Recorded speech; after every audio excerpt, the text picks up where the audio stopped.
Hello guys, welcome back to the channel and welcome back to elite wrestling. Guys, अगर आप में से कई सारे लोग हमारे चैनल पर नए हैं तो उनको मैं बताना चाहूंगा कि हमारे चैनल पर AEW से रिलेटेड पूरा का पूरा कंटेंट आता है। AEW के हर एक न्यूज, रूमर और अपडेट और AEW के हर एक शो के रिव्यूज भी। तो यही सब बातें जानने के लिए हमारे चैनल को सब्सक्राइब करना मत भूलना। पर जहां तक बात है आज की वीडियो की, तो आज इस वीडियो के अंदर हम करने वाले हैं इस साल हुए AEW के फॉरबिडन डोर 2024 पेपर व्यू का रिव्यू, और हम जानेंगे कि इस साल के AEW के फॉरबिडन डोर 2024 पेपर व्यू पर क्या क्या हुआ है और हमें शो पर कौन कौन सी चीजें देखने को मिली है। इसलिए ये सब बातें जानने के लिए ये वीडियो एकदम आखिर तक जरूर देखना। पर अब ज्यादा देर न लगाते हुए चलिए ये वीडियो शुरू करते हैं और करते हैं फॉरबिडन डोर पेपर व्यू का रिव्यू। और सबसे पहले मैं आपको ये बताना चाहूंगा कि हम फॉरबिडन डोर पे पर व्यू के प्री शो के बारे में बात नहीं करने वाले, क्योंकि आप प्री शो AEW के ऑफिशियल सोशल मीडिया हैंडल्स पर जाकर देख सकते हैं। लेकिन जहां तक बात है एक्चुअल शो की, तो गाइस एक्चुअल फॉरबिडन डोर पे पर व्यू की शुरुआत MJF और हेक्टर सेरू के मैच से हुई, जहां पर ये दोनों सुपरस्टार्स एक 1-on-1 मैच के अंदर एक दूसरे को फेस कर रहे थे। और MJF इस मैच के अंदर काफी फेयर एंड स्क्वायर रेसल करना चाहते थे, और MJF इस मैच के अंदर फेस सुपरस्टार की तरह काम कर रहे थे और हेक्टर सेरू एक हील सुपरस्टार की तरह, जिस वजह से इस मैच के अंदर लोग MJF को चीयर कर रहे थे और हेक्टर सेरू को बू कर रहे थे। पर MJF ने इस मैच अपनी शानदार पहुंच दी और हेक्टर सेरू पर अच्छे खासे तगड़े अटैक कर दिए। पर हेक्टर सेरू के हाई फ्लैग मूव्स के सामने MJF भी ज्यादा कुछ नहीं कर पा रहे थे, और एक टाइम के लिए हेक्टर सेरू ने MJF के हाथों को टारगेट करना स्टार्ट कर दिया, जिससे कि वो काफी आसानी से मैच जीत जाए। लेकिन MJF ने इस मैच कमबैक कर सरप्राइजिंगली हेक्टर सेरू पर एडम कोल का फिनिशर पैनामा सनराइज लगा दिया, और उसके बाद एक ब्रेन बस्टर लगाकर हेक्टर सेरू को पिन कर MJF ने ये मैच काफी आसानी से जीत लिया है, जो फॉरबिडन डोर पे पर व्यू को शुरू करने के लिए एक अच्छा खासा मैच था। लेकिन इसके बाद हमें शो पर मेंस डिवीजन से एक 6-मैन टैग टीम मैच देखने को मिला, जहां पर द अक्लेम और हिरोशी तनाहाशी, काजुचिका ओकाडा और यंग बक्स को फेस कर रहे थे। और इस मैच के अंदर काफी सारे पार्टिसिपेंट्स थे, इस वजह से इस मैच की शुरुआत से इस मैच के अंदर हमें काफी जबरदस्त मूव्स देखने को मिल रहे थे, और द अक्लेम और यंग बक्स काफी बढ़िया परफॉर्मेंस दे तो रही थे। पर जब कभी इस मैच के अंदर ओकाडा और हिरोशी तनाहाशी एक दूसरे के आमने सामने आते तो वो देखने के लिए भी काफी मजा आ रहा था। पर जब यंग बक्स इस मैच के अंदर अपना कमबैक कर अटैक कर रहे थे तो वो काफी कॉकी बन रहे थे, और मैच में रेसल करने से ज्यादा वो यहाँ पर शो ऑफ करने में लगे हुए थे। जिसी बीच द अक्लेम ने इस मैच के अंदर अपनी काफी जबरदस्त परफॉर्मेंस देकर यंग बक्स को रिंग के बाहर कर दिया, और रिंग के अंदर आखिरकार सिर्फ ओकाडा और हिरोशी तनाहाशी बचे हुए थे, जहां पर ओकाडा ने हिरोशी तनाहाशी पर अपना फिनिशर रेन मेकर लगा दिया और उन्हें पिन कर अपने टीम के लिए ये मैच जीत लिया है, जो एक अच्छा खासा मैच रहा। पर ये मैच खत्म होने के बाद भी ओकाडा हिरोशी तनाहाशी पर अटैक करना चाहते थे, पर बिली गन यहाँ पर आ गए, जिन्हें देखकर द एलीट यहाँ से भाग गई। तो देखने के लिए मजा आने वाला है कि आगे क्या होता है। लेकिन इसके बाद में शो पर American dragon Bryan Danielson versus Japanese dragon Shingo Takagi का मैच देखने को मिला, और ये मैच भी एक काफी शानदार मैच रहा है, जहां पर ब्रायन शुरुआत से इस मैच के अंदर टेक्निकल रेसलिंग स्टाइल का इस्तेमाल कर रेसल करना चाहते थे। पर एक टाइम पर ब्रायन की मूव्स को रिवर्स कर शिंगो टकागी ने ब्रायन पर इतना खतरनाक ब्रेन बस्टर लगाया कि इस पॉइंट के बाद से ब्रायन को इस मैच के अंदर रेसल करने के लिए काफी मेहनत करनी पड़ रही थी। और इसी बीच शिंगो टकागी ने इस मैच के अंदर ब्रायन पर काफी तगड़ा अटैक किया, पर अनफॉर्चुनेटली क्राउड शिंगो टकागी को बैक नहीं कर रहा था, इसलिए उन्होंने इस मैच के अंदर हील टैक्टिक्स इस्तेमाल करना स्टार्ट कर दिया और ब्रायन अपने स्ट्राइकिंग्स पर उतर आए। जिसी बीच शिंगो टकागी ब्रायन के हर एक मुंह पर किक आउट कर रहे थे, जो देखकर एक टाइम के लिए ब्रायन ने शिंगो टकागी पर आर्म टैप किक्स लगाकर फाइनली उन पर अपना एक यूनिक सबमिशन लगा दिया, जिसमें उन्होंने अपनी पूरी जान डाल दी, और यहाँ पर शिंगो टकागी ने टैप आउट कर दिया, और एज अ रिजल्ट ब्रायन ने यह मैच जीत लिया है। यानी कि Bryan Owen Hart cup tournament के अंदर एक राउंड आगे क्वालिफाई कर चुके हैं। पर यह मैच खत्म होने के बाद ब्रायन ने शिंगो टकागी को रिस्पेक्ट दिखाई, पर शिंगो टकागी ने ब्रायन को नहीं, जो एक नोट करने वाली बात थी। लेकिन इसके बाद हमें शो पर विमेंस वर्ल्ड चैंपियनशिप का मैच देखने को मिला, जहां पर टोनी स्टॉर्म मीना शरीकावा को फेस कर रही थी, और इस मैच की शुरुआत से ही मारिया एमे को चूज करना था कि वो किसके साथ जाने वाली है, टोनी स्टॉर्म के साथ या फिर मीना के साथ। पर वो यहाँ पर न्यूट्रल रही। लेकिन जहां तक बात है इस मैच की, तो गाइस इस मैच के अंदर मीना की तरफ से हमें काफी जबरदस्त परफॉर्मेंस देखने को मिली है, और मीना के AEW के अंदर चौथा या फिर पांचवा ही मैच है, पर उन्होंने इस मैच के अंदर अपनी इतनी बढ़िया परफॉर्मेंस दी है कि मुझे लगता है कि वो AEW की विमेंस डिवीजन के अंदर मेन इवेंट लेवल के ऊपर रहना डिजर्व करती है, क्योंकि इस मैच के अंदर उनकी मूव्स और उनकी स्ट्रेटेजी भी काफी जबरदस्त थी कि टोनी स्टॉर्म के पैरों को टारगेट करो। लेकिन टोनी स्टॉर्म इसके बावजूद इस मैच के अंदर बने रही, क्योंकि उन्हें इस मैच के अंदर मीना को हराकर मारिया एमे के लिए एक आइडल बनना था। और इसी बीच इस मैच के अंदर मीना शरीकावा काफी बार टोनी स्टॉर्म पर अपना फिनिशर लगाने के लिए जा रही थी, पर टोनी स्टॉर्म ने उसे हर बार रिवर्स कर दिया, और आउट ऑफ नोवेयर एक बार मीना पर अपना फिनिशर स्टॉर्म 0 लगाकर उन्हें पिन कर टोनी स्टॉर्म ने यह मैच जीत लिया है और स्टिल है AEW विमेंस वर्ल्ड चैंपियन। और ये रिजल्ट देखकर मारिया एमे काफी सरप्राइज थी, पर टोनी को सपोर्ट करने के लिए टोनी स्टॉर्म की तरफ गई। पर मारिया एमे की हालत देखकर टोनी स्टॉर्म ने मीना के साथ एक स्पोर्ट्समैनशिप दिखाई और एक दूसरे को हक भी किया। यानी कि अब लग रहा है कि ये तीनों एक पेज पर है, तो देखने के लिए मजा आएगा कि आगे क्या होता है। लेकिन इसके बाद हमें ऑरेंज कैसिडी जैक सेबियर जूनियर को फेस करते हुए दिखाई दिए, और इस मैच के अंदर स्ट्रैटेजी बिल्कुल अलग थी, जहां पर पहले AEW सुपरस्टार यानी कि ब्रायन डेनिसन अपने मैच के अंदर टेक्निकल रेसलिंग पर रिलाई करना चाहते थे, तो यहाँ पर ऑरेंज कैसिडी जैक सेबियर जूनियर के सामने जरा भी टेक्निकल रेसलिंग नहीं करना चाहते थे, क्योंकि टेक्निकल रेसलिंग के अंदर जैक सेबियर जूनियर टॉप नॉच है।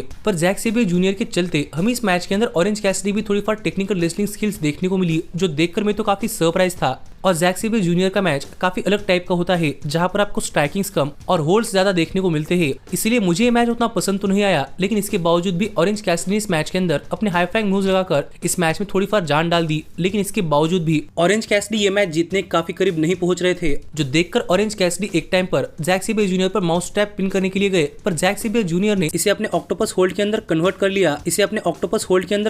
लिया और जैक सेबियर जूनियर ये मैच जीत चुके हैं। यानी कि अब ऑरेंज कैसिडी अपने करियर के अंदर काफी सारी चीजें हार रहे हैं। पहले उन्होंने अपने बेस्ट फ्रेंड्स गवा दिए और अब वो अपने मैचेस हार रहे हैं, तो देखना पड़ेगा कि उनके साथ आगे क्या होता है। पर इसके बाद हमें शो पर समाओ जो हुक और शिबाटा एक 6-मैन टैग टीम मैच के अंदर जेफ कॉब, क्रिस जेरिको और बिग बिल को फेस करते हुए दिखाई दिए। और गाइस फिर एक बार ये मैच मल्टीपर्सन मैच था, इस वजह से मैच देखने के लिए मजा तो आ रहा था, लेकिन पता नहीं क्यों ये मैच इतना बढ़िया मैच हुआ ही नहीं जितने की मेरी इस मैच से एक्सपेक्टेशन थी। क्योंकि माना कि इस मैच के अंदर अच्छे खासे स्पॉट्स थे कि एक टाइम पर हुक ने जेफ कॉब और बिग बिल को भी उठाकर फेंक दिया। समाओ जो और जेफ कॉब इन दोनों की इस मैच के अंदर परफॉर्मेंस की जरूरत थी, और बिल और शिबाटा ये दोनों तो इस मैच से अलग अपना ही मैच रसल कर रहे थे। और क्लोजिंग मोमेंट्स पर शिबाटा ने बिग बिल को पकड़ा हुआ था और समाओ जो ने जेफ कॉब को, और इतने में रिंग के अंदर हुक ने जेरिको पर सरप्राइजिंगली उनका ही फिनिशर जुडस इफेक्ट लगा दिया और उन्हें पिन कर सरप्राइजिंगली हुक ने अपनी टीम के लिए ये मैच जीत लिया है। जहां पर मैंने कभी नहीं सोचा था कि जेरिको अपने मुंह से हार जाएंगे, लेकिन ऐसा हो चुका है। लेकिन इसके बाद हमें शो पर नया TNT चैंपियन क्राउन करने के लिए एक 6-मैन लैडर मैच देखने को मिला। और गाइस सच में ये मैच इस पेपर का एक शानदार मैच रहा है, जहां पर मैच की शुरुआत में जैक पेरी सबसे बचना चाहते थे, लेकिन सभी ने मिलकर पहले जैक पेरी पर अटैक किया। और इसके बाद इस मैच के अंदर जो डिस्ट्रक्शन हुआ है वो तो मैं एक्सप्लेन भी नहीं कर सकता, क्योंकि हर एक सुपरस्टार लैडर्स लेकर एक दूसरे पर अटैक कर रहा था, जिसके बीच में कई सारे सुपरस्टार्स लैडर्स के थ्रू भी गए।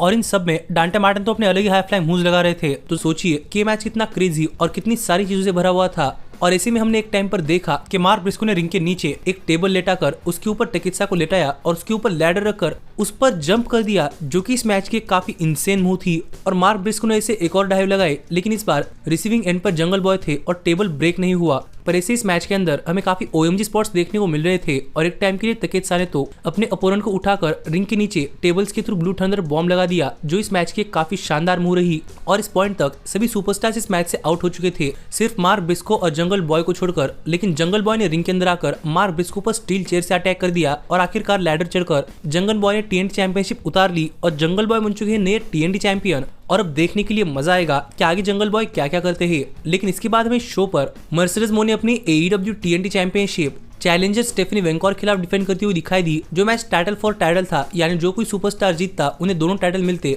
पर इंट्रोडक्शन के दौरान ही स्टेफनी ने मर्सिडीज मोने पर अटैक करना स्टार्ट कर दिया और ऐसे ही मैच ऑफिशियली स्टार्ट हुआ, जहां पर मैच की शुरुआत से सरप्राइजिंगली स्टेफनी इस मैच के अंदर काफी डोमिनेट रही थी। और मैंने स्टेफनी का देखा हुआ ये फर्स्ट मैच है, और गाइज मैं कह सकता हूँ कि स्टेफनी काफी टैलेंटेड रेसलर है और वो AEW के अंदर होना डिजर्व करती है। इस मैच मर्सिडीज मोने को ऐसी टक्कर दे रही थी मानो कि मर्सिडीज मोने उनके सामने कुछ भी नहीं है, जहां पर हमें बैक एंड फोर्थ एक्शन तो देखने को मिला। पर यहाँ पर AEW चाहती थी कि क्राउड मर्सिडीज मोने को बैक करे, पर सरप्राइजिंगली क्राउड स्टेफनी को बैक कर रहा था। और यहाँ पर इस मैच के अंदर मर्सिडीज मोने को बू हुई है, जो कि मैंने कभी एक्सपेक्ट नहीं किया था। और पूरा का पूरा क्राउड चाहता था कि स्टेफनी ये मैच जीते, पर आउट ऑफ नोवेयर मर्सिडीज मोने ने स्टेफनी पर अपना फिनिशर लगा दिया और उन्हें पिन कर मर्सिडीज मोने ने ये मैच जीत लिया है और वो बन चुकी है नई AEW TBS और NJPW स्ट्रॉन्ग विमेंस चैंपियन। जिसके बाद क्राउड तो उन्हें बू कर ही रहा था, लेकिन इतने में यहाँ पर एक काफी सरप्राइजिंग चीज हुई और उन्होंने यहाँ पर आकर सिर्फ मर्सिडीज मोने को एक लुक दिया और वो यहाँ चली गई। तो देखना पड़ेगा कि इसका मतलब क्या है। लेकिन फाइनली डॉक्टर ब्रिट बेकर वापस आ चुकी है, तो मुझे लगता है कि विमेंस डिवीजन और भी तगड़ी होगी। लेकिन इसके बाद हमें शो पर NJPW वर्ल्ड हेवीवेट चैंपियनशिप के लिए जॉन मॉक्सली वर्सेस टेत्सुया नाइटो मैच देखने को मिला, जहां मॉक्सली अपना टाइटल डिफेंड कर रहे थे। और गाइस इस मैच की शुरुआत से टेत्सुया नाइटो की स्ट्रेटेजी काफी अलग रही, क्यों इस मैच के अंदर मॉक्सली को उकसा रहे थे, जिस चीज का इस मैच के अंदर असर भी हुआ, क्योंकि मॉक्सली ने इस मैच के अंदर टेत्सुया नाइटो पर इतना खतरनाक अटैक किया है कि टेत्सुया नाइटो को इस मैच के अंदर थोड़ी सी भी ओपनिंग नहीं मिल रही थी और मोस्टली टेत्सुया नाइटो ने इस मैच के अंदर मार ही खाया।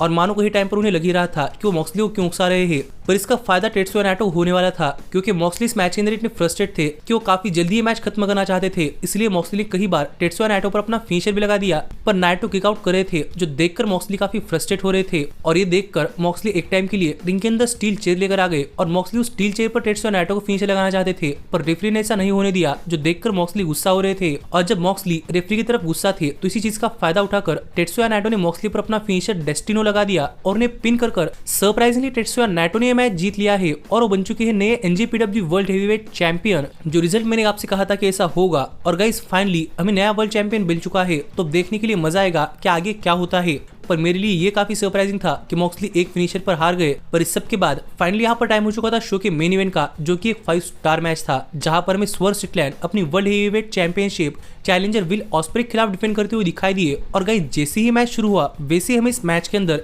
एक से बढ़कर एक जबरदस्त मूव्स देखने को मिल रहे थे। और इस मैच के अंदर दोनों ही स्टार्स एक दूसरे पर ऐसे टूट बरस रहे थे कि मानो ये दोनों यहाँ पर एक दूसरे को हर्ट करने के लिए आए हो। और हमें इस मैच के अंदर काफी जबरदस्त मूव सीक्वेंसेस भी देखने को मिले। और एक टाइम के लिए ऑस्प्रे ने स्वर्ग पर स्टाइल्स क्लैश भी लगा दिया, पर फिर भी स्वर्ग ने किक आउट कर दिया। और हम देख पा रहे थे कि गार्सिया स्टैंड से मैच देख रहे हैं, लेकिन इतने में हमने देखा कि स्वर्ग ऑस्प्रे पर अटैक करते करते रिंग के नीचे गए और सरप्राइजिंगली स्वर्ग ने रिंग के ऊपर से ऑस्प्रे पर एक काफी खतरनाक फुट स्टॉम्प लगा दिया। लेकिन फिर भी यहाँ पर टेबल ब्रेक नहीं हुआ। पर गाइस ये काफी खतरनाक मूव थी और इसके बावजूद यहाँ पर ऑस्प्रे किक आउट कर रहे थे, जो देखकर यहाँ पर स्वर्ग काफी फ्रस्ट्रेट हो रहे थे। और स्वर्ग के फ्रस्ट्रेशन का फायदा उठाकर ऑस्प्रे ने एक टाइम पर स्वर्ग पर अपना फिनिशर ऑस कटर लगा दिया और उन पर अपना दूसरा फिनिशर स्टॉम्प ब्रेकर भी लगा दिया। पर फिर भी स्वर्ग ने किक आउट कर दिया। और ये देखकर बैकस्टेज से एमजे भी काफी इंप्रेस हो रहे थे।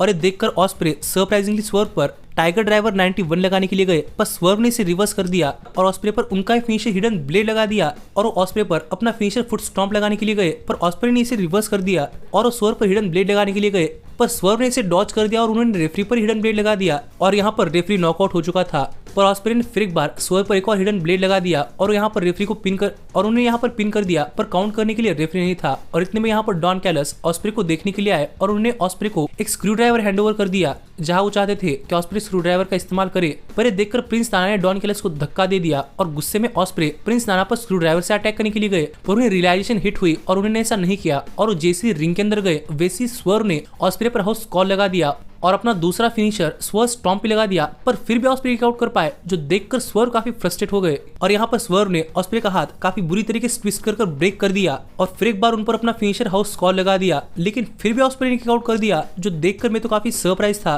और अब स्वर्ग ऑस्प्रे से हिट लेने के लिए तैयार थे, पर ऑस्प्रे के अंदर इतनी हिम्मत ही नहीं थी कि वो स्वर्ग पर अपना फिनिशर लगा पाए। जो देखकर ऑस्प्रे ने स्वर्ग पर फिर एक बार अपना फिनिशर हाउस कॉल लगा दिया और अपना अल्टरनेट फिनिशर जेएमएल ड्राइवर लगा दिया। और इस बार ऑस्प्रे को पिन कर स्वर्ग ने मैच जीत लिया है और still AEW world heavyweight champion. जो मैच मुझे तो काफी ज्यादा पसंद आया है। लेकिन गाइस आप मुझे कमेंट कर बताइए कि आपका इस मैच पर क्या कहना है।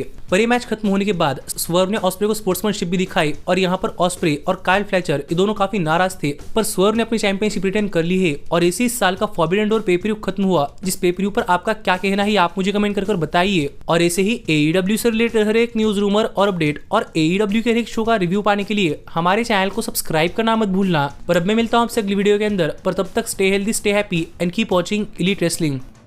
Hey, did you like that video? Click the screen for more. And where do you think you're going? Check out our official merchandise page and to support the entire cast. And thanks so much for being the elite. The elite, the elite. What, Nick, you're not going to sing it all with me this time?